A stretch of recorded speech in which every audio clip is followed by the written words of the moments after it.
वो सीख लिया था। डीटीडी में मेनली एलिमेंट डिफाइन किए जाते हैं, एंटिटी डिफाइन।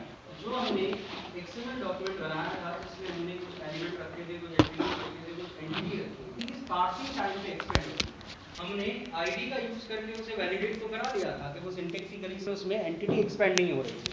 उसके लिए हमें पहले उस एक्सएमएल डॉक्यूमेंट को पार्स करना पड़ेगा। इसके लिए हमें पहले पार्सर सीखने पड़ेंगे, पार्सर की टेक्निक सीखनी पड़ेगी। उसके बाद फिर हम टीडी की कमियां समझेंगे, स्कीमा उन्हें कैसे दूर करता है वो समझेंगे, और स्कीमा में चीज़ें कैसे डिफाइन की जाती है। कुछ एक्सएमएल डॉक्यूमेंट डीटीडी बेस्ड मिलेंगे आपको, कुछ एक्सएमएल डॉक्यूमेंट आपको स्कीमा बेस्ड मिलेंगे। अभी हमने केवल एक पार्ट समझा है डीटीडी, उसकी कमी अभी आपको नहीं बताई गई। Parsing XML. XML document can be parsed either of the following type of parser. Parser Jason को पार्स करने के लिए, जेसन XML नहीं होता है, जेसन अलग फॉर्मेट है, हम XML की बात कर रहे हैं। पार्सिंग का मतलब है XML डॉक्यूमेंट से इंफॉर्मेशन रीड करके, अगर हम जावा की बात कर रहे हैं तो जावा में प्रेजेंट करना, .NET की बात कर रहे हैं तो .NET में प्रेजेंट करना, PHP की बात कर रहे हैं तो PHP में प्रेजेंट करना, ठीक है, टेक्नोलॉजी स्पेसिफिक वे में उस इंफॉर्मेशन को रिप्रेजेंट करना।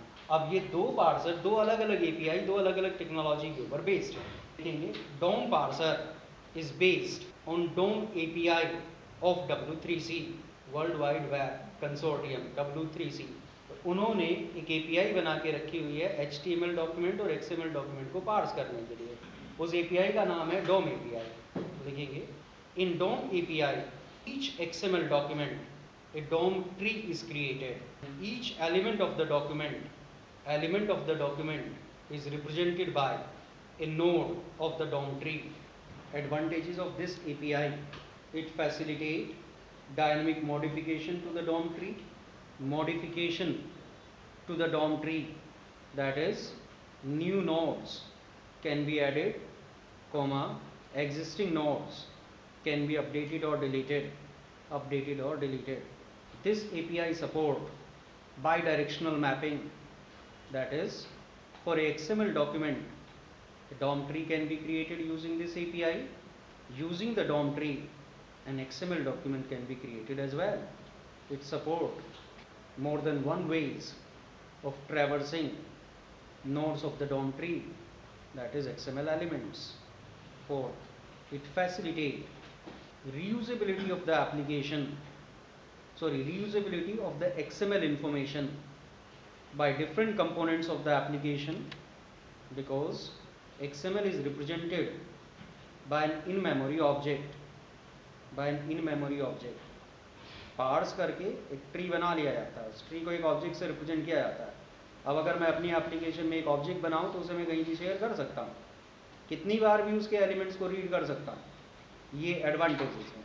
डिसएडवांटेज लिखेंगे major drawback of DOM API is the requirement of memory for tree representation. For a large XML document, huge memory is required. बहुत सारी। अब अगर बहुत बड़ा डॉक्यूमेंट है, उसमें बहुत सारे एलिमेंट है, एलिमेंट के अंदर सब एलिमेंट है, उनके अंदर एट्रीब्यूट है, बहुत बड़ा ट्री बनेगा।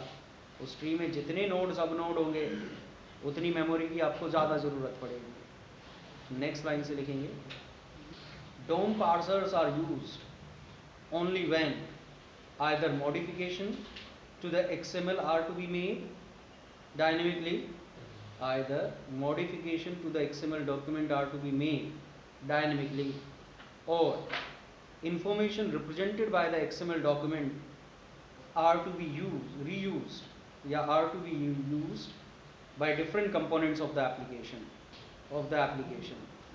दो तरह के पार्सर हैं, एक जो आपके XML डॉक्यूमेंट को मेमोरी ऑब्जेक्ट में पहले कन्वर्ट करते हैं एंड देन वहाँ से आपको इन्फॉर्मेशन फैसिलिटेट कराते हैं, दूसरा जो पार्स करके सीधे इन्फॉर्मेशन आपको दे देते हैं, अपने पास कहीं नहीं रखते। अब आप उस इन्फॉर्मेशन का डायरेक्ट यूज़ करना चाहें डायरेक्ट यूज़ करें, कहीं रखना चाहें कहीं रखें। तो जो डोम एपीआई है वो फर्स्ट कैटेगरी में आती है। आपके XML डॉक्यूमेंट को पार्स करके एक ट्री बना लिया जाएगा, अब वो ट्री आपको अवेलेबल कराया जाएगा। अगर आपको केवल इन्फॉर्मेशन चाहिए तो आप ट्री को ट्रैवर्स करेंगे केवल। अगर आपकी रिक्वायरमेंट केवल ट्रैवर्स करने वाली है तो फिर डोम एपीआई आपके काम की नहीं है, क्योंकि केवल ट्रैवर्स करने के लिए आपने एक ट्री बनवा लिया, उस ट्री से फिर आप एलिमेंट को ट्रैवर्स करेंगे। जितना बड़ा XML डॉक्यूमेंट होगा उतनी ज़्यादा मेमोरी की रिक्वायरमेंट हो जाएगी। लेकिन अगर आपको प्रोग्राम के थ्रू XML को मॉडिफाई करना है तो फिर DOM API काम किया, ट्री बन गया, उसमें एग्जिस्टिंग नोड को आप रिप्लेस कर सकते हैं, उनकी जगह नए नोड जोड़ सकते हैं, मॉडिफाई कर सकते हैं और उससे वापस फिर XML बना सकते हैं। ये बाई डायरेक्शनल API है, XML टू मेमोरी रिप्रेजेंटेशन और memory representation to XML support करती है। तो जहां हमें XML को मैनिपुलेट करना हो या लंबे समय तक वो इन्फॉर्मेशन अलग अलग कंपोनेंट में रीयूज करानी है, वहाँ एक बार ट्री बना लेंगे, सभी को उसका रेफरेंस दे देंगे, सब उसमें से इन्फॉर्मेशन पैच करके मॉडिफाई कर लेंगे, वहाँ DOM API की ज़रूरत पड़ेगी। अगर हमें सिर्फ एक बार चाहिए तो DOM API बिल्कुल बेकार है। इसके लिए हमें करना क्या होगा, लिखेंगे नेक्स्ट लाइन से, steps required to parse a XML document using DOM parser, a document builder with in bracket लिखेंगे, पार्सर फैक्ट्री। अब ये पार्सर अलग वर्ड है, फैक्ट्री अलग वर्ड है, किसी क्लास का नाम नहीं है, bracket close, object is created. सबसे पहले डॉक्यूमेंट बिल्डर ऑब्जेक्ट क्रिएट करेंगे, डॉक्यूमेंट बिल्डर क्लास का नाम है। ये डॉक्यूमेंट बिल्डर जो है ये वास्तव में एक फैक्ट्री है। सेकेंड लिखेंगे, using the document builder document object is created, full stop के बाद लिखेंगे, document object represents the DOM tree, from the document object root node is fetched and is used to traverse the whole tree।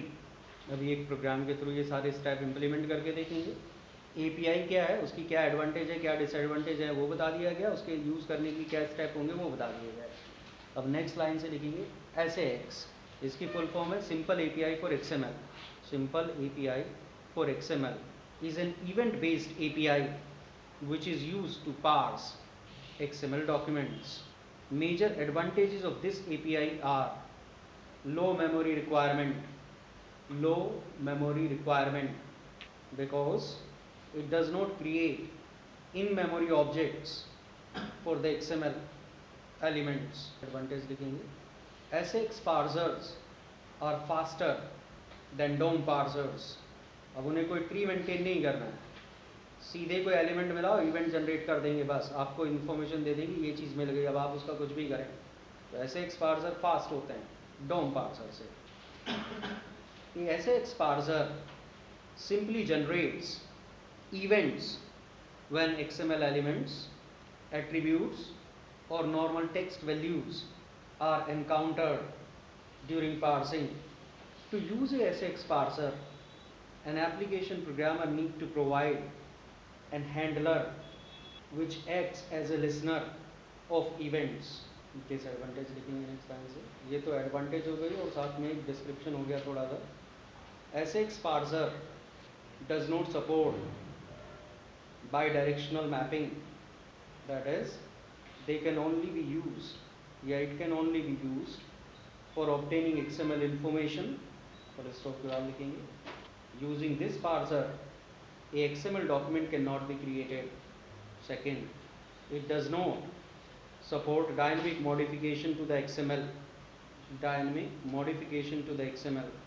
because it does not contain in-memory representation of the XML। SX parsers are used when information of XML documents is to be represented by the applications in their own objects।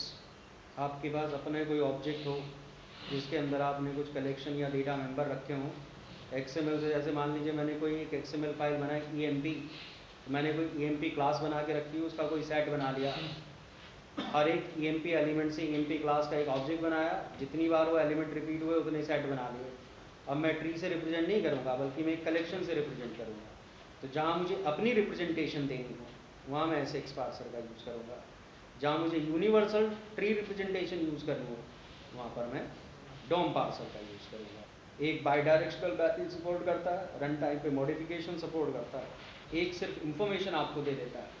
अब आप उसे अपने किसी data structure में hold करें या उसी समय यूज़ कर लें, उसे उससे कोई मतलब नहीं है, या उसे डिस्कार्ड कर दें, उसे उससे भी कोई मतलब नहीं है, वो सिर्फ इवेंट जनरेट करके आपको देता रहेगा। Following diagram describes the working of DOM parser, SX parser। ये डायग्राम आपको SX पार्सर की वर्किंग समझाता है। आप अपनी एप्लीकेशन में पार्सर क्रिएट करेंगे, उससे कहेंगे डॉक्यूमेंट को पार्स करो, डॉक्यूमेंट को लोड करेगा, पार्स करना स्टार्ट करेगा। उससे पहले आपने इसके साथ कोई हैंडलर रजिस्टर कराया होगा। जैसे ही इसे कोई एलिमेंट मिलेगा, ये इसका मेथड कोई कॉल करेगा, इसके पास एलिमेंट के लिए मेथड होगा, इसके पास टेक्स्ट वैल्यू के लिए मेथड होगा, एंटिटीज के लिए मेथड होगा, सारी चीज़ के लिए मेथड होगा जो भी एक एक्सएमएल डॉक्यूमेंट में आ सकते हैं। वो मेथड कॉल करके इसे बताया जाएगा ये चीज़ मिल गई है, ये उसकी वैल्यू है। अब आप उसे प्रिंट कराना चाहें, डायरेक्ट यहाँ से प्रिंट करा सकते हैं। आप अपनी एप्लीकेशन में उसे रीयूज करना चाहें तो किसी ऑब्जेक्ट में रखवा सकते हैं। ये ऑब्जेक्ट पूरी तरह से आप बनाएंगे, एप्लीकेशन स्पेसिफिक होगा, इसमें पार्सर का कोई रोल नहीं है। पार्सर नहीं जानता कि ये इन्फॉर्मेशन आप यहाँ रख रहे हैं, और ये स्टेप ऑप्शनल है, इसीलिए मैंने यहाँ पर लिखा हुआ है कैन बी से। जरूरी नहीं कि ये काम करें। जो अभी मैं आपको एग्जाम्पल दूंगा उसमें मैं यहीं से प्रिंट करा दूंगा केवल, तो ये वाला स्टेप नहीं होगा। लेकिन अगर मैं एक वेब सर्वर के पॉइंट ऑफ व्यू से बात करूं, जो web.xml है वो SX के थ्रू पार्स करता है उसे, लेकिन पार्स करने के बाद फिर अपने ऑब्जेक्ट्स में रख लेता है। उस ऑब्जेक्ट को फिर पूरी एप्लीकेशन के दौरान यूज करता है, डॉम ट्री नहीं बनता। लेकिन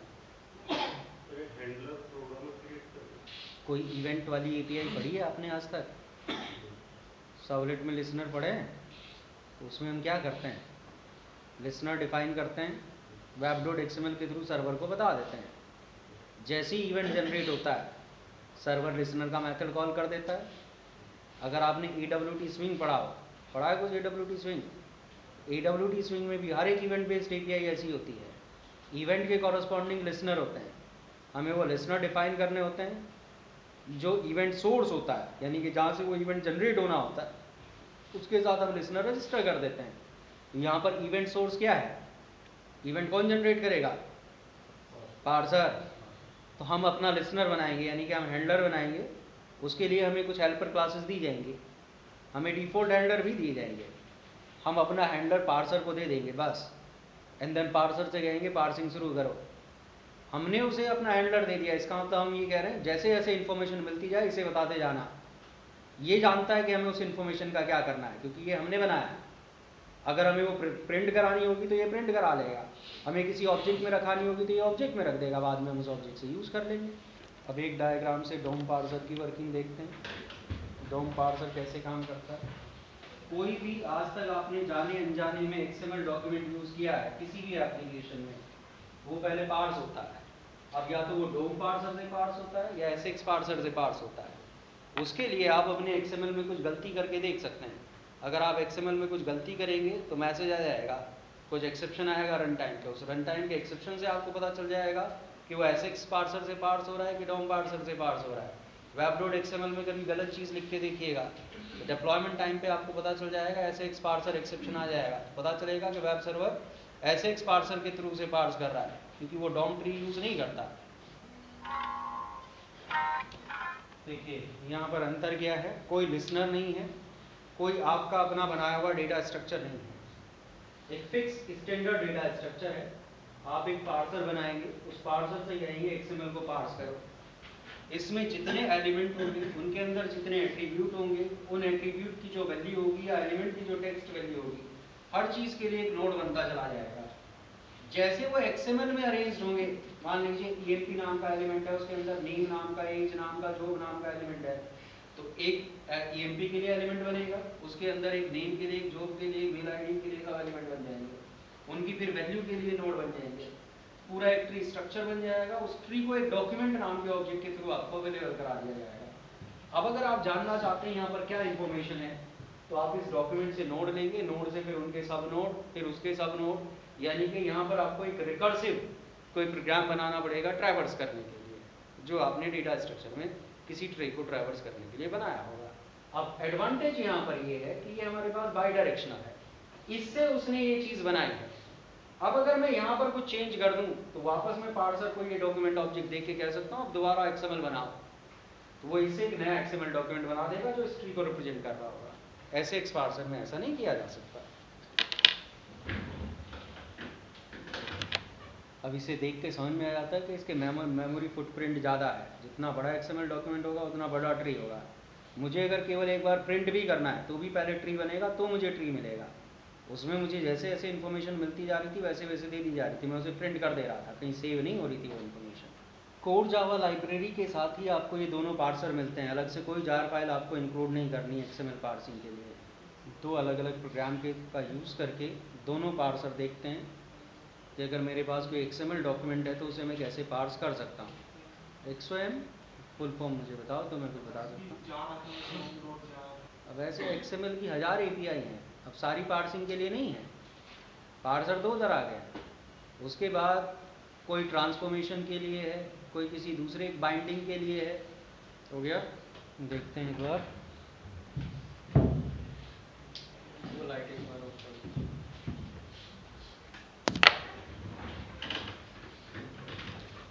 कौन सा फोल्डर था? वर्क स्पेस में था।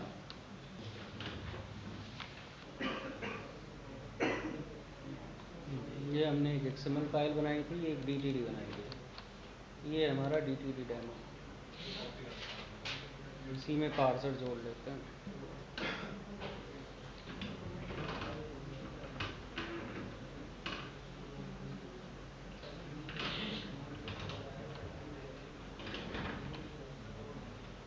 लास्ट टाइम बहुत सारे लोग बुक्स की बात कर रहे थे। ये बुक्स मैं अभी क्लास के बाद नीचे दे दूंगा, नीचे से ले सकते हैं। क्या कह रहे हो? पहले पढ़ के देख लेना, फिर परचेज कर लेना। ज़रूरी थोड़ी आपको अच्छी लगे। एरर बता रहा है इसमें, ये केवल कॉपी। अभी इससे काम हो जाएगा, बाकी बाद में देखेंगे। टाइम कम लगे उसके लिए प्रीडिफाइंड प्रोग्राम हमने ले लिया। बेसिक हमें कॉन्सेप्ट समझना है। ये हमने एक डॉम पार्सर बनाया है। यहाँ पर java.xml.parsers कोर जावा की लाइब्रेरी है और org.w3c.dom, इसके अंदर पार्सर एपीआई होंगी, इसके अंदर डेटा स्ट्रक्चर एपीआई होंगी। जो डॉम ट्री बनेगा वो w3c.dom एपीआई के थ्रू बनेगा, पार्सर इसके थ्रू बनेगा। नहीं, ये कोर जावा लाइब्रेरी के साथ मिलेगा। आपको कुछ नहीं करना, आपने यहाँ मैंने कुछ जार थोड़ी ऐड की है। अगर ये अलग से ऐड करना होता तो अभी तक इसमें एरर आ जाता है। यहाँ पर सबसे पहले देखिए हम पूछ रहे हैं आप XML फाइल का नाम बताओ। यहाँ पर हमें एक फाइल का नाम मिल गया, हमने अपनी इनपुट स्ट्रीम क्लोज कर दी। उसके बाद सबसे पहले आपको कहा गया था कि parser factory means document builder factory आपको क्रिएट करनी है। डॉक्यूमेंट बिल्डर फैक्ट्री नाम की एक क्लास है जिसके अंदर स्टैटिक मैथड है न्यू इंस्टेंस। इससे आपको डॉक्यूमेंट बिल्डर फैक्ट्री क्लास का ऑब्जेक्ट मिल गया। जो आप पार्सिंग है वो वैलिडेटिंग या नॉन वैलिडेटिंग दोनों तरह से आप करा सकते हैं। ये अगर हमने वैलिडेटिंग ट्रू किया तो ये पहले वैलिडेट करेगा कि XML डॉक्यूमेंट वैलिड है कि नहीं है। अगर आपने इसे जैसे अभी हमने कमेंट बना के रखा हुआ है तो ये सिर्फ पार्स करेगा, चेक नहीं करेगा कि वो वैलिड है कि इनवैलिड है। मीन्स उसकी इन्फॉर्मेशन आपको प्रेजेंट करा देगा, ट्री बना देगा। इसका यूज़ करके हमने एक डॉक्यूमेंट बिल्डर ऑब्जेक्ट लिया। डॉक्यूमेंट बिल्डर का मतलब है ये वास्तव में पार्सर है। उसके बाद यहाँ पर हमने चेक किया, अब ये इसके ऊपर डिपेंड करता है। वो लाइन हमने कमेंट बना दी, वो ट्रू करेंगे तो उसके अकॉर्डिंग यहाँ पर एक मैसेज डिस्प्ले हमने कराया हुआ है कि वो वैलिडेट करेगा या नहीं करेगा।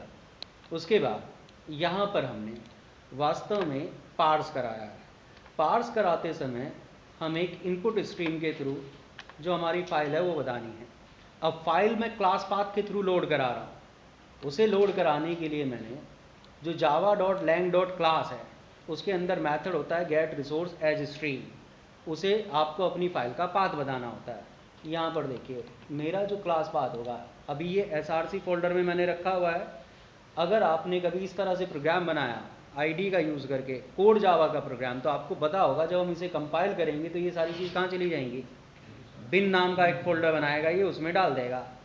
अब मैं यहाँ src नहीं लिख सकता क्योंकि मुझे पता है ये कहीं भी जा सकता है, बिन में जा रहा है। जो मेरा क्लास पाथ होगा वो बिन होगा। बिन के अंदर जो क्लास है मेरी वो कहाँ पर है, माई पैक में है। तो यहाँ पर मैंने लिखा क्लास, इसका मतलब जो रूट क्लास पाथ है वहाँ से शुरू करो, उसके अंदर ये फाइल है, हमने केवल फाइल का नाम लिया है तो ये इस नाम की फाइल को क्लास पाथ में ढूंढेगा एंड देन उसे लोड करा देगा। डॉक्यूमेंट ऑब्जेक्ट मिल गया। अब डॉक्यूमेंट ऑब्जेक्ट से फर्स्ट चाइल्ड यानी कि पहला एलिमेंट, डॉक्यूमेंट ऑब्जेक्ट का मतलब है रूट नोड। अब रूट नोड के बहुत सारे चाइल्ड हो सकते हैं, जैसे लास्ट टाइम हमने एल्बम्स नाम की ये बनाया, ये एल्बम रूट एलिमेंट है। अब इसके अंदर मैं 4 ट्रैक डाल सकता हूँ, एक और ट्रैक इसके अंदर डाल लेते हैं तभी पता चलेगा। जो हमारा ट्री बनेगा उसमें रूट एलिमेंट ये रहेगा एल्बम। अब उस रूट एलिमेंट के अंदर 2 एलिमेंट बनेंगे ट्रैक। इन दोनों ट्रैक एलिमेंट के अंदर एक टाइटल के लिए एलिमेंट बनेगा, एक सिंगर के लिए एलिमेंट बनेगा, एक जेनर के लिए एलिमेंट बनेगा। टाइटल के अंदर इस चीज़ के लिए एक एलिमेंट बनेगा, सिंगर के अंदर एक नोड इसके लिए बनेगा, एक नोड इसके लिए बनेगा। इस तरह से ट्री बनेगा पूरा। तो यहाँ पर हमने फर्स्ट चाइल्ड लिया, एक लूप स्टार्ट किया, नोड में अभी हमने फर्स्ट चाइल्ड डाला। अगर वो नल है इसका मतलब ट्री एम्प्टी है, हमारा हमें पार्स करना ही नहीं कुछ भी। अगर नल नहीं है तो हमने एक रिकर्सिव मेथड बना के रखा हुआ है, क्योंकि इस नोड के अंदर फिर सब नोड हो सकते हैं, उसके अंदर फिर सब नोड हो सकते हैं। लूप कब तक हम चलाएंगे? हमने मेथड कॉल किया ट्रैवर्स नोड। इससे ये नोड और इसके नीचे वाले सारे नोड ट्रैवर्स हो जाएंगे, यानी कि एक एलिमेंट और उसके एट्रीब्यूट और उसकी टेक्स्ट वैल्यू ट्रैवर्स हो गई। आप ऐसे मान के चलिए ये सारी चीज ट्रैवर्स हो गई। ये रूट एलिमेंट है, ये इसका चाइल्ड है, ये किसका चाइल्ड होगा? ये भी एल्बम का चाइल्ड होगा, यानी कि ये ट्रैक का क्या लगा? सिबलिंग। आगे देखिए हमने क्या किया हुआ है, नोड से उसका नेक्स्ट सिबलिंग लिया हुआ है। तो नोड में सिबलिंग रिप्लेस कर दिया, उसके साथ फिर ये मेथड कॉल किया। जब तक सिबलिंग मिलते रहेंगे तब तक ये मेथड कॉल होता रहेगा। अब बाकी का मेन लॉजिक कहाँ लिखा होगा? असली काम ट्रैवर्स नोड मेथड में हो रहा है। ये हमारा ट्रैवर्स नोड मेथड है, रिकर्सिव मेथड है, इसलिए सबसे पहले चेक किया ये तब तक काम करेगा जब तक नोड नल नहीं हो जाता। अगर नोड नल है तो हम वापस कर जाएंगे। अब नोड एक से ज़्यादा टाइप का हो सकता है। जो नोड हमारे पास, ये वास्तव में नोड इंटरफेस है, इसकी इम्प्लीमेंटेशन W3C के थ्रू मिलती है। अगर वो एलिमेंट नोड है तो इस तरह से उसका नाम प्रिंट कराएंगे एंगुलर ब्रैकेट में, जैसे एलिमेंट आता है कि ये नोड का नाम है। अब नोड में एट्रीब्यूट हो सकते हैं, जैसे अगर आप देखें ये एक एलिमेंट है, इसके पास जेनर नाम का एट्रीब्यूट है। ये एक दूसरा एलिमेंट है लेकिन इसके पास कोई एट्रीब्यूट नहीं है। ये एक तीसरा एलिमेंट है, इसके पास 2 एट्रीब्यूट है। नोड के पास एट्रीब्यूट है तो नोड हमें एक मेथड देता है गेट एट्रीब्यूट्स, इससे हमें एक मैप मिल जाएगा। उस मैप से हमने एक एक एट्रीब्यूट लेके प्रिंट करा दिया कि ये इस नोड के एट्रीब्यूट्स हैं। अगर वो एलिमेंट नोड नहीं है, हम चेक करेंगे क्या उसके पास चाइल्ड नोड है। पहले एट्रीब्यूट प्रिंट किए, ये वाला जो इफ़ है ये अभी इसी के अंदर चल रहा है, ये इफ़ यहाँ पर ख़त्म हुआ, इसके साथ ही ये चल रहा है, यानी कि इसके अंदर ही हम चल रहे हैं। एलिमेंट है तो अब चेक करेंगे उसके बाद चाइल्ड नोड तो नहीं है। अगर चाइल्ड नोड है तो चाइल्ड नोड की लिस्ट ली और एक एक चाइल्ड के लिए फिर ट्रैवर्स नोड मेथड कॉल कर दिया, यहाँ पर नोड को क्लोज करा दिया। अगर आपने नॉर्मल एलिमेंट प्रिंट करा लिया, उसके एट्रीब्यूट प्रिंट करा लिए और उसके चाइल्ड नोड प्रिंट करा लिए, तो अब उसे क्लोज करना है आपको।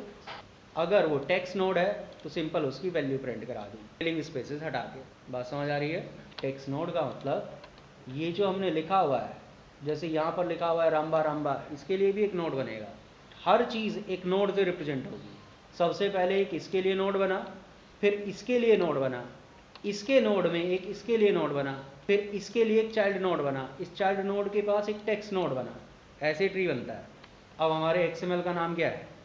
album.xml। अब इसे एग्जीक्यूट करके देखते हैं। अब इस XML में आपने देखा होगा हमने 2 एंटिटी यूज़ की हुई है। एंटिटीज़ की वैल्यू हमने कुछ दी हुई है यहाँ पर। It is very soothing track, it is rocking track.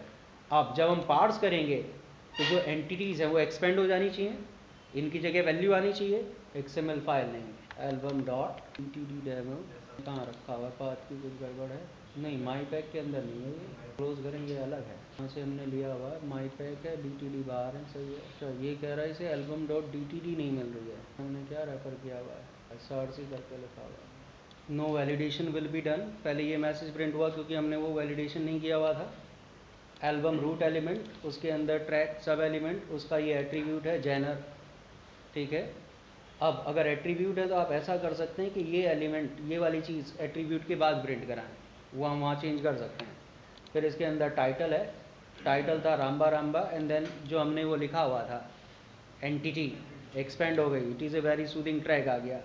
Title close, singer close, उसके अंदर 2 एट्रीब्यूट थे, उनकी वैल्यू आ गई। उसके बाद दूसरा ट्रैक, उसमें ए के बाद एक एंटिटी लिखी हुई थी, एक्सपेंड हो गई। बात समझ आई?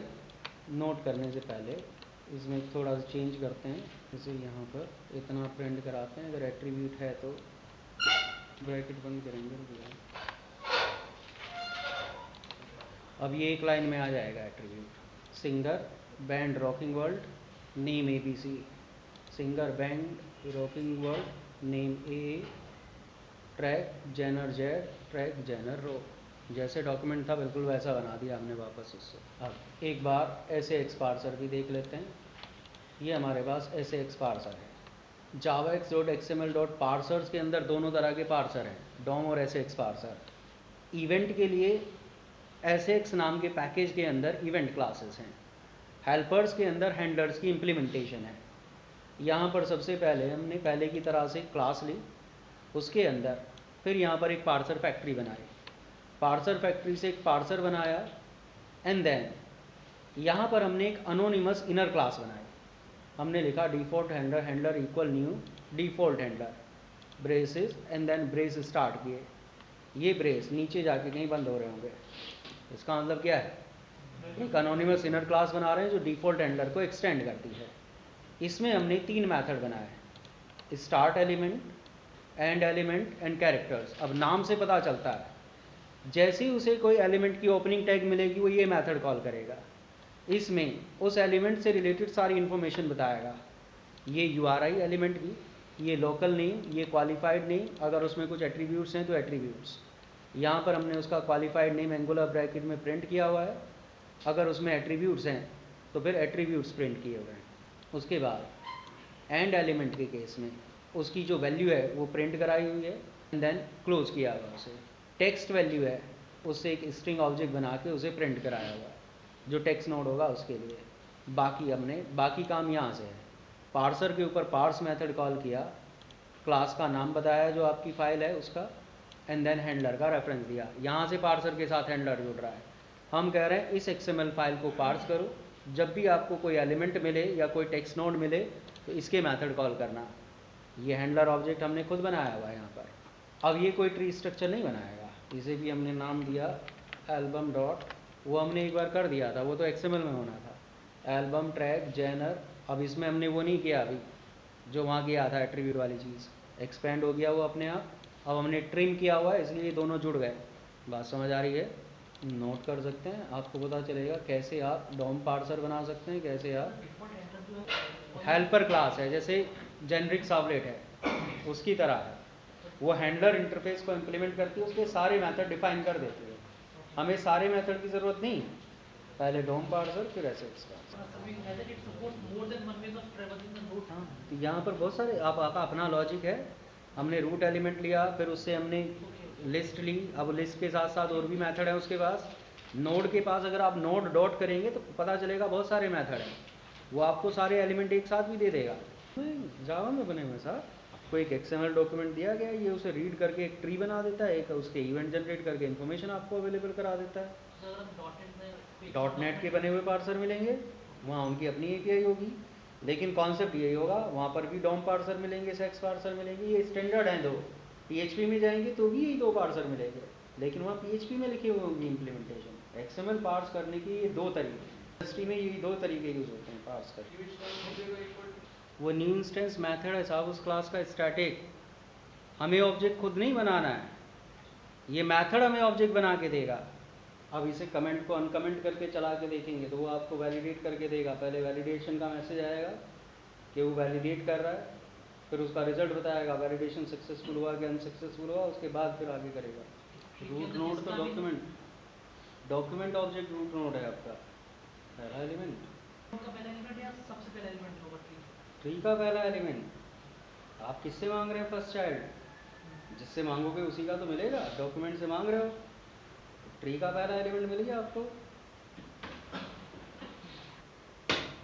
आपने अपनी कोई DTD बना के देखी पिछले एक हफ्ते में?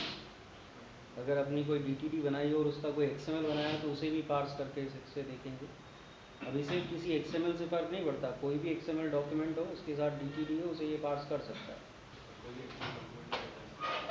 XML डॉक्यूमेंट हो DTD ना हो, हाँ तो पार्स हो सकता है, लेकिन हम ये नहीं बता सकते कि वो जो इन्फॉर्मेशन है वो सही है कि नहीं। DTD यही बताती है कि जो इन्फॉर्मेशन है वो सही है, DTD का पर्पज़ ये होता है। हो गया?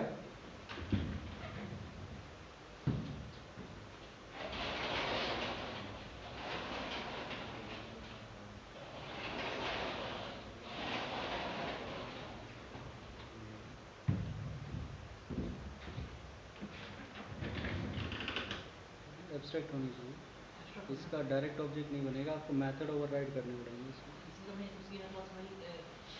इनर क्लास इसलिए बनाई है ताकि हम बता सकें इन मेथड में क्या करना है। ये मेथड डिफाइंड है उस क्लास में, लेकिन एम्प्टी डिफाइंड है। असली काम तो इसी से हो रहा है।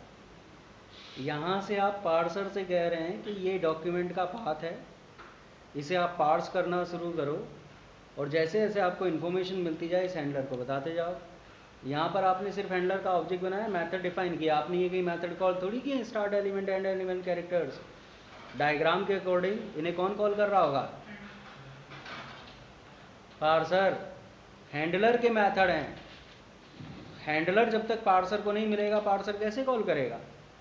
तो यहाँ से हम पार्सर से पार्स करने के लिए भी कह रहे हैं, साथ में हैंडलर रजिस्टर भी करा रहे हैं। हो गया? दो चीज़ यहाँ तक पता चल गई आपको, डीटीडी क्या है, पार्सर कैसे किया जाता है, दो तरह के पार्सर हैं, दोनों में क्या डिफरेंस है, कहाँ किसे प्रेफर किया जाना चाहिए। अगर आपको पार्स करके इन्फॉर्मेशन अपने ऑब्जेक्ट्स में रखनी है तो SAX पार्सर, आपको रन टाइम पे XML डॉक्यूमेंट को मॉडिफाई करना है, और आपको डॉम ट्री जो डेटा स्ट्रक्चर है वही आपसे उसकी से आपका काम चलता हो तो डॉम पार्सर। स्पेस रिक्वायरमेंट ज़्यादा है, लेकिन वो आपके ऊपर कोई एडिशनल बर्डन नहीं डालता। स्पेस रिक्वायरमेंट कम है, लेकिन आपका बर्डन है, आपको खुद का डेटा स्ट्रक्चर डिफाइन करना पड़ेगा, जो पार्स डेटा मिला है उसे अपने ऑब्जेक्ट्स में खुद सेव कराना पड़ेगा। अब सवाल आता है, जब हमारे पास DTD जैसा कॉन्सेप्ट था तो एक नई चीज़ की क्या ज़रूरत पड़ी? स्कीमा की। ऐसा कौन सा काम है जो DTD से नहीं हो सकता? कहाँ स्कीमा यूज़ होता है? तो DTD की अपनी कुछ लिमिटेशंस हैं, लिखेंगे नेक्स्ट लाइन से। नेक्स्ट लाइन क्या, नेक्स्ट पैराग्राफ ही कर लो, नेक्स्ट पेज कर लो। लिखेंगे DTD एज ए मीन्स, हाँ जी साधन है DTD as a means of defining grammar for XML documents has following limitations। DTD का यूज़ करके हम ये बताते हैं कि XML डॉक्यूमेंट में क्या चीज़ आ सकती है, किस ऑर्डर में आ सकती है, यानी कि हम XML डॉक्यूमेंट की ग्रामर डिफाइन करते हैं उसका यूज़ करके। अब उसकी लिमिटेशन सबसे पहले लिखेंगे, first, use a non XML syntax for defining elements, attributes and entities. Non XML syntax for defining elements, attributes and entities, which require a different type of logic for reading DTDs than XML documents। क्या मतलब है पहले इसका वो समझते हैं। यहाँ पर देखिएगा, ये XML है, XML में एलिमेंट होता है, सब एलिमेंट होता है, एलिमेंट के अंदर एट्रीब्यूट्स होते हैं, टेक्स्ट वैल्यूज होती हैं। ये XML का सिंटैक्स है। अगर मुझे XML रीड करना है तो मुझे एक पर्टिकुलर लॉजिक लिखना होगा कि पहले एक एलिमेंट मिलेगा, उसके अंदर सब एलिमेंट मिलेंगे, इस तरह का। अब अगर मुझे DTD को पढ़ना है, क्या वही लॉजिक अब मैं चला सकता हूँ? नहीं चला सकता। वहाँ पर ओपनिंग टैग होती है, क्लोजिंग टैग होती है, यहाँ पर केवल टैग होती है, उसका क्लोजिंग कुछ है ही नहीं। यहाँ पर एक्सक्लेमेशन मार्क होगा, ये चीज़ कैपिटल होगी, ये स्मॉल होगी, वहाँ ऐसा कुछ है ही नहीं। एक DTD पढ़ने के लिए अलग रूल लगाने पड़ेंगे, एक XML डॉक्यूमेंट पढ़ने के लिए अलग रूल लगाने पड़ेंगे। अगर हम ग्रामर भी XML का ही यूज़ करके डिफाइन करें तो एक ही लॉजिक से दोनों चीज़ पार्स हो सकती हैं। ग्रामर पढ़ी जाएगी, उसी से डॉक्यूमेंट पढ़ लिया जाएगा। एक ही पार्सर बनाना पड़ेगा दोनों के लिए। यहाँ पर DTD के लिए अलग पार्सर बनाना पड़ेगा, XML के लिए अलग पार्सर बनाना पड़ेगा। पहली समस्या। सेकेंड प्रॉब्लम लिखेंगे, DTD does not support data types. Data types, that is using A DTD we can only specify that value of an element can be parsed or not. We cannot specify whether the value will be of type integer, boolean, character, any user defined type। DTD type safe नहीं है। आपने देखा यहाँ पर हमने ये कहा, album के अंदर ट्रैक्स होंगे, ट्रैक्स के अंदर टाइटल होगा, सिंगर होंगे, ट्रैक का जैनर होगा जिसकी ये वैल्यू हो सकती हैं। अब इनके जो अंदर वैल्यू आएंगी, जैसे यहाँ पर हमने लिख दिया PC डेटा, इसका मतलब है कैरेक्टर डेटा होगा जिसे पार्सर पार्स करेगा। अब उसमें स्ट्रिंग होगा या हम नंबर 1 2 3 लिखें। अगर मैं यहाँ पर एलिमेंट के अंदर टाइटल में 1 2 3 लिखूँ, वैलिडेटर कोई प्रॉब्लम नहीं बताएगा, उसके लिए वो 1 2 3 को ऐसे कैरेक्टर रीड कर लेगा। अगर मैं 1 2 3.45 लिखूँ तो उसे भी ऐसे कैरेक्टर रीड कर लेगा, जबकि वो कोई वैलिड वैल्यू नहीं है। वैलिडेटर के पास ये इंफॉर्मेशन नहीं है कि डेटा टाइप क्या है इसका। तीसरी समस्या लिखेंगे, does not support name spaces. अब XML में ये नेम स्पेस का कॉन्सेप्ट बहुत इंपॉर्टेंट है। W3C जो कंसोर्टियम है, वर्ल्ड वाइड वेब कंसोर्टियम, उसने एक XML का स्टैंडर्ड बनाया है। उस स्टैंडर्ड की सबसे इंपॉर्टेंट फीचर है नेम स्पेस। नेम स्पेस को आप एक पैकेज की तरह मानिए। अभी आगे जाके जब हम कोई WSDL फाइल पढ़ेंगे तो उस WSDL फाइल में जो हम XML एलिमेंट यूज़ करेंगे वो अलग अलग नेम स्पेस से आएंगे। यानी कि उसमें हम ये डिफाइन करेंगे कि मेथड्स क्या होंगे। अब मेथड को डिफाइन करने के रूल किसी अलग XML फाइल में होंगे। उसमें हम ये डिफाइन करेंगे इन मेथड के अंदर क्या पैरामीटर्स होंगे, उन पैरामीटर्स का वो डेटा टाइप होगा, वो डेटा टाइप किसी अलग XML में होंगे। उसमें हम प्रोटोकॉल स्पेसिफाई करेंगे कि RPC होगा कि SOAP होगा, क्या उसकी बाइंडिंग स्टाइल होगी, वो चीज़ एक अलग XML डॉक्यूमेंट में होगी। यानी कि हम अपने एक XML फाइल के अंदर अलग अलग XML फाइल से एलिमेंट यूज कर रहे होंगे। ऐसा हो सकता है कि एक से ज़्यादा XML डॉक्यूमेंट में एक ही नाम का एलिमेंट हो। अब अगर दोनों में एक ही नाम का एलिमेंट है और वो मैंने अपने XML में यूज कर लिया, कैसे पता चलेगा मैं किसकी बात कर रहा हूँ? उसके लिए नेम स्पेस होगा। हम नेम स्पेस के साथ लिखेंगे कि ये एलिमेंट मैंने इस XML से लिया है, यानी कि इसकी जो स्पेसिफिकेशन है वो आप यहाँ जाके ढूंढे। बात समझ आती है? Concept of name space was introduced by W3C in the standard specification of XML. In the standard specification of XML, W3C का काम है XML के लिए स्टैंडर्ड बनाना। तो उन्होंने XML का स्टैंडर्ड बनाया कि XML के लिए रूल कैसे डिफाइन किए जाएंगे, XML डॉक्यूमेंट कैसे बनेंगे, उनका पार्सिंग कैसे होगी। ये जो भी आपको डोम पार्सर या XML पार्सर बताया, XAX पार्सर बताए हैं, ये सब W3C स्पेसिफिकेशन के अकॉर्डिंग बनाए गए हैं। अब टेक्नोलॉजी कोई भी हो, स्पेसिफिकेशन वही रहने वाली है। तो उन्होंने जो स्टैंडर्ड स्पेसिफिकेशन बनाई XML की, उसमें कॉन्सेप्ट दिया कि नेम स्पेस जैसी चीज़ होनी चाहिए। एक ही नाम के अलग अलग एलिमेंट एक XML फाइल में यूज किए जा सकें। कंटिन्यूएशन में लिखेंगे अभी। Concept of a name space, concept of a name space in XML is similar to a Java package. Each namespace in XML is used to uniquely refer elements of different XML documents. अब अगर मैं EMP के लिए कोई DTD बना रहा हूँ, उसमें मैं नेम नाम का एक एलिमेंट रख सकता हूँ। अब मैं यहाँ पर ट्रैक के लिए भी नेम रख सकता हूँ। मैं कोई स्टूडेंट नाम की DTD बनाऊँ, उसमें भी नेम नाम का एलिमेंट रख सकता हूँ। अब अगर मैं एक वेब सर्विस बनाऊँ, उसमें मैं स्टूडेंट्स के साथ साथ एम्प्लॉयज़ का डेटा भी अगर ट्रांसफ़र करूँ, तो दो नेम नाम के एलिमेंट हो जाएंगे। कैसे पता चलेगा कब मैं स्टूडेंट के नेम की बात कर रहा हूँ, कब मैं एम्प्लॉय के नेम की बात कर रहा हूँ? नेम स्पेस इस प्रॉब्लम को सॉल्व करता है। एक और प्रॉब्लम लिखेंगे, कितनी हो गई? 3। फोर्थ लिखेंगे, DTD does not support is an has a relation of object model, that is a DTD cannot be directly mapped to the objects and their relations. आप सब and their relations, सब लोग जावा के प्रोग्रामर हैं, आपने oops पढ़ा हुआ है।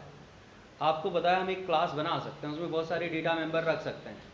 उस क्लास को इनहेरिट करके दूसरी क्लास बना सकते हैं, उसमें एडिशनल डेटा मेंबर रख सकते हैं। ऊपर वाले डेटा मेंबर मेथड सब रीयूज हो जाते हैं एज इट इज। हम एक क्लास बनाएं, उस क्लास में दूसरी क्लास का ऑब्जेक्ट एज ए मेंबर रख सकते हैं, एज ए रिलेशन बन जाता है। उस ऑब्जेक्ट के थ्रू भी हम वो सारी चीज़ रीयूज कर लेते हैं। DTD में ऐसा कुछ नहीं है, एक DTD के अंदर मैं दूसरी DTD को रेफर नहीं कर सकता। अब मान लीजिए यहाँ मैंने एक डेटा टाइप डिफाइन किया, एक एलिमेंट डिफाइन कर लिया मैंने कोई, अब वो एलिमेंट मुझे दूसरी जगह भी रिक्वायर्ड है। लेट्स से मैंने एड्रेस डिफाइन कर लिया, अब मैं एक स्टूडेंट के लिए DTD डिफाइन कर रहा हूँ, उसमें मुझे एड्रेस को रखना है। एड्रेस के अंदर एलिमेंट है सिटी, उसके अंदर स्टेट, पिन कोड, ये सारी चीज़ हैं। अब मुझे वो दोनों जगह अलग अलग डिफाइन करना पड़ेगा। अगर मैं ऑब्जेक्ट मॉडल को देखूं तो मैं एड्रेस नाम की एक क्लास बना सकता हूं, स्टूडेंट क्लास के अंदर भी उसका ऑब्जेक्ट रख सकता हूं और EMP क्लास के अंदर भी उसका ऑब्जेक्ट रख सकता हूं। DTD उसे क्लासीफाई नहीं करती। राइट, ये मेजर प्रॉब्लम है DTD के साथ। सबसे पहले उसका सिंटेक्स XML से अलग है, दूसरा उसमें डेटा टाइप सपोर्ट नहीं होते, तीसरा उसमें नेम स्पेस सपोर्ट नहीं होता, फोर्थ वो ऑब्जेक्ट मॉडल के साथ कंपैटिबल नहीं है, इज और हैज़ ए रिलेशन को सपोर्ट नहीं करती है। अब नेक्स्ट लाइन से लिखेंगे, schema removes all the drawbacks of DTD. A schema is a XML document which contains the definition of elements and attributes, which contains the definition of elements and attributes. Full stop के बाद लिखेंगे, these elements and attributes can be used in any XML document which references the schema, full stop के बाद लिखेंगे, a XML file which contains a schema is conventionally given XSD extension. XSD का मतलब होगा XML schema definition, XSD extension, full stop के साथ continuation में लिखेंगे. Each schema which is defined in a XSD file has a unique namespace associated to it. This namespace is used to refer schema elements in schema instances. In schema instances, अब नई term आई है यहाँ पर schema instance. Next line से लिखेंगे, a XML file which uses the elements and attributes of a XML schema, elements and attributes of a XML schema is called a schema instance. Is called a schema instance. समझ आया कुछ? आप पहले एक XSD file define करेंगे. उस XSD file में आप एक स्कीमा डिफाइन करेंगे, उस स्कीमा को कोई नाम देंगे, उसको कोई नेम स्पेस देंगे. उसके अंदर फिर आप एलिमेंट्स डिफाइन करेंगे, एट्रीब्यूट्स डिफाइन करेंगे, अपने खुद के कस्टम डेटा टाइप्स डिफाइन करेंगे. उसके बाद वो जो आपने एलिमेंट्स, एट्रीब्यूट्स और कस्टम टाइप डिफाइन किए हैं, उन्हें आप कितने भी XML में यूज कर सकते हैं. जिस XML में आप वो यूज कर रहे हैं, उस XML को हम कहेंगे XSI. XSI मतलब स्कीमा इंस्टेंस. जहां पर वो एलिमेंट डिफाइंड है वो है स्कीमा डेफिनेशन. अब यहां पर इंटरेस्टिंग चीज हो जाती है, अगर हम स्कीमा डिफाइन करेंगे तो स्कीमा आपको बताया गया है XML लाइक सिंटेक्स का वो यूज करता है. यानी कि स्कीमा डिफाइन करने के लिए भी हम XML एलिमेंट्स का यूज करेंगे. अगर हम एलिमेंट्स का यूज करेंगे तो वो भी कहीं डिफाइन होने चाहिए. वो पहले से W3C कंसोर्टियम ने डिफाइन किए हुए हैं और वो भी किसी स्कीमा में ही डिफाइन किए हुए हैं. बड़ी इंटरेस्टिंग चीज हो जाती है. हम एक स्कीमा बनाएंगे, उस स्कीमा के लिए जो रूल है वो किसी दूसरे स्कीमा में, उस स्कीमा के साथ कोई नेम स्पेस होगा, उसे हम अपने यहाँ रेफर करेंगे. यानी कि हमारी XSD फाइल भी एक स्कीमा का इंस्टेंस होगी, उसके ऊपर फिर फर्दर इंस्टेंस बनेंगे. समझ आ रही है बात? तो यानी कि अब हमारे अपने जो स्कीमा फाइल होगी उसमें कम से कम 2 नेम स्पेस होंगे जो हमने रेफर किया होगा, जिसके एलिमेंट हम यूज कर रहे हैं अपने स्कीमा डिफाइन करने के लिए. एक, हम अपने स्कीमा को जो नेम स्पेस देंगे, हम जो नेम स्पेस देंगे वो हमारे XSI में रेफर होगा. ये जो नेम स्पेस दिया गया ये स्कीमा डिफाइन करने में रेफर होगा. समझ आ रहा है कुछ? लिखेंगे नेक्स्ट लाइन से, लिखेंगे XSD file is defined using XML elements which are defined schema by W3C. This schema has a public URL. ये लिखेंगे http://www.w3.org 2001 XML schema. ये नेम स्पेस है जो उस XML फाइल को दिया गया है जिसमें वो एलिमेंट डिफाइन किए गए हैं जिनका हम यूज करेंगे. यहाँ पर देखिए, पहले थोड़ा सा बताता हूँ फिर प्रॉपर वे में समझेंगे इसे. एक स्कीमा डिफाइन करने के लिए रूट एलिमेंट होगा स्कीमा. अब ये एक प्री डिफाइंड एलिमेंट है. इस एलिमेंट में कितने एट्रीब्यूट आ सकते हैं, उनका क्या मतलब है, वो सब पहले से डिफाइंड है. सबसे पहले हमने यहाँ पर लिखा स्कीमा. अब हमें ये बताना पड़ेगा ये स्कीमा जो एलिमेंट है ये किस नेम स्पेस से आया है. XML फाइल में कोई एक ग्लोबल नेम स्पेस होगा, मल्टीपल लोकल नेम स्पेसेस हो सकते हैं. ग्लोबल नेम स्पेस को डायरेक्टली यूज किया जाएगा, लोकल नेम स्पेस को क्वालिफाइड वे में यूज किया जाएगा. XML NS नाम का एट्रीब्यूट है. ये एट्रीब्यूट इस नेम स्पेस में डिफाइन किया गया है. अपनी तरफ से हम कुछ भी यूज नहीं कर सकते. XML NS का मतलब है XML नेम स्पेस. तो यहां पर हम कह रहे हैं ये जो स्कीमा नाम का एलिमेंट है ये इस नेम स्पेस में डिफाइन किया गया है. आप यहां जाके देख सकते हैं कि इसमें कौन कौन से एट्रीब्यूट्स. उसके बाद यहां पर हमने डिफाइन किया टारगेट नेम स्पेस. इस स्कीमा एलिमेंट के अंदर टारगेट नेम स्पेस नाम का एट्रीब्यूट है. ये एट्रीब्यूट के थ्रू हम ये बताने वाले हैं कि ये जो स्कीमा अब हम डिफाइन कर रहे हैं इस एलिमेंट का यूज करके, इसे हम क्या नेम स्पेस देंगे. यानी कि कोई अगर इसके एलिमेंट्स को यूज करेगा तो वो किस नाम के साथ उन्हें यूज करेगा. ये इसके एलिमेंट हमने यहाँ स्कीमा यूज किया, ऐसे ही जहाँ वहीं से इसका मैं वो निकाल लेता हूँ, XML फाइल भी निकाल लेता हूँ इसकी। यहाँ पर देखिए मैंने लिखा स्टूडेंट्स, यहाँ पर XML NS में मैंने क्या लिखा हुआ है, tag metro schema examples student. यहाँ देखिए मैंने टारगेट नेम स्पेस में क्या दिया हुआ है, tag metro schema examples student. ये आपकी मर्जी है, आप कुछ भी दें, जो आप देंगे वो आप यहाँ पर यूज़ करेंगे। आपने यहाँ पर इस नेम स्पेस को अपनी तरफ से आपने एक प्रीफिक्स दिया हुआ है। ये प्रीफिक्स देने का मतलब है कि अगर इस XML फाइल में मुझे इसी का कोई एलिमेंट यूज करना हुआ तो मैं उसे ST प्रीफिक्स के साथ यूज करूंगा। अब ऐसा मैंने क्यों किया है, यहां पर मैंने एक टाइप डिफाइन किया हुआ है, इसे मैंने नेम दिया नेम टाइप। अब मैं यहां पर कुछ एलिमेंट डिफाइन करूंगा, उन एलिमेंट में ये नेम टाइप अगर मुझे कहीं यूज करना होगा, अगर मैंने सीधे नेम टाइप लिखा तो ग्लोबल पैकेज क्या है, XML स्कीमा, तो नेम टाइप को कहाँ ढूंढेगा, XML स्कीमा में। XML स्कीमा में उसे कोई नेम टाइप नहीं मिलेगा।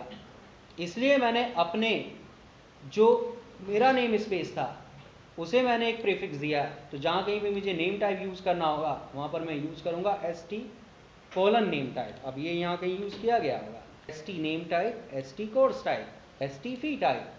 अब ये नेम टाइप फी टाइप यहाँ डिफाइन किए गए। उसके बाद यहाँ पर एक एट्रीब्यूट होगा एलिमेंट फॉर्म डिफॉल्ट, इसकी वैल्यू है क्वालिफाइड। इसका मतलब है यहाँ पर जो भी एलिमेंट आएंगे वो सब क्वालिफाइड होंगे, मीन्स ये माना जाएगा वो किसी ना किसी पैकेज के साथ जुड़े हुए हैं। अगर हमने पैकेज नहीं बताया, जैसे मैंने सिंपल टाइप नहीं बताया किस पैकेज का है, तो ये किस पैकेज का होगा, स्कीमा। स्कीमा के अंदर ये एलिमेंट डिफाइन होगा। ऐसे मैंने रेस्ट्रिक्शन का नहीं बताया, पैटर्न का नहीं बताया, इसका मतलब ये किस पैकेज से जुड़े हुए हैं, स्कीमा पैकेज से। ये डिफॉल्ट नेम स्पेस के हैं।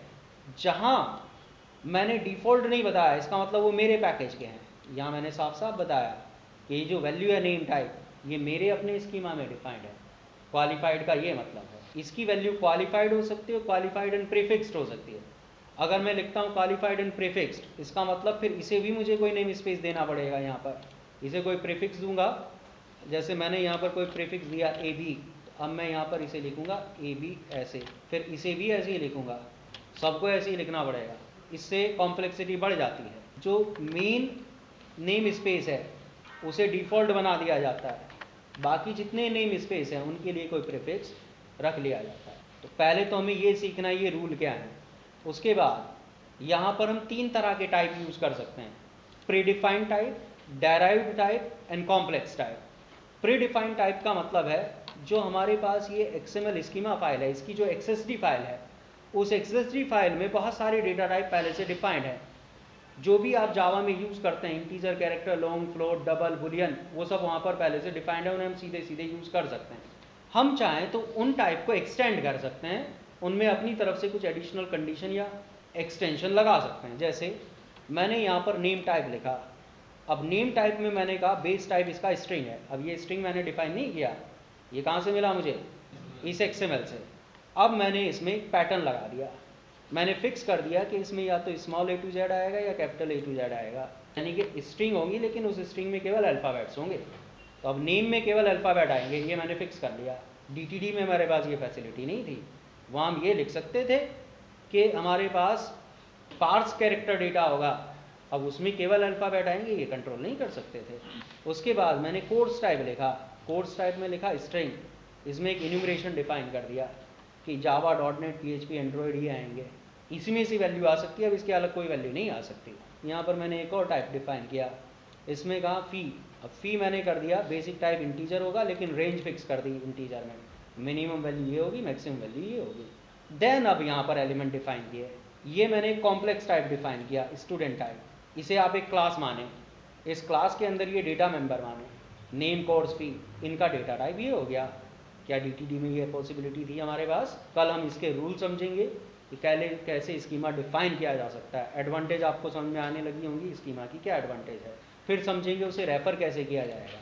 अब यहाँ पर देखिएगा XSI लिखा हुआ है, यहाँ पर ये जो अब हम यूज़ कर रहे हैं स्कीमा लोकेशन, ये स्कीमा लोकेशन कहीं डिफाइंड है, नेम स्पेस पहले रेफर किया गया है एंड देन फिर उसके एलिमेंट रेफर किए गए, यानी कि ये वाली चीज़ कहीं रखी हुई है पहले से। ये डिफ़ॉल्ट नेम स्पेस है, इस नेम स्पेस को प्रीफिक्स दिया है XSI।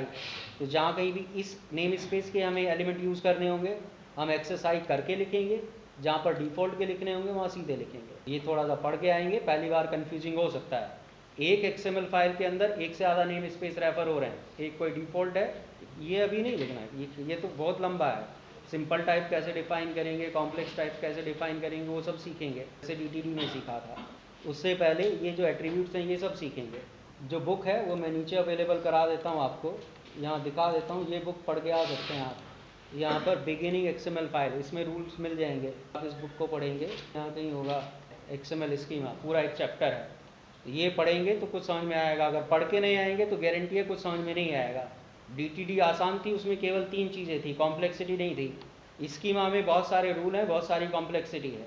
सबसे बड़ी कॉम्प्लेक्सिटी तो यही होती है कि एक साथ उसमें बहुत सारे XML रेफर होते हैं और सबके साथ नेम स्पेस रहता है, तो आदमी घूम जाता है, ये कर क्या रहा हूँ मैं, नीचे लैब में मैं देता हूँ, लैब से ले लीजिएगा।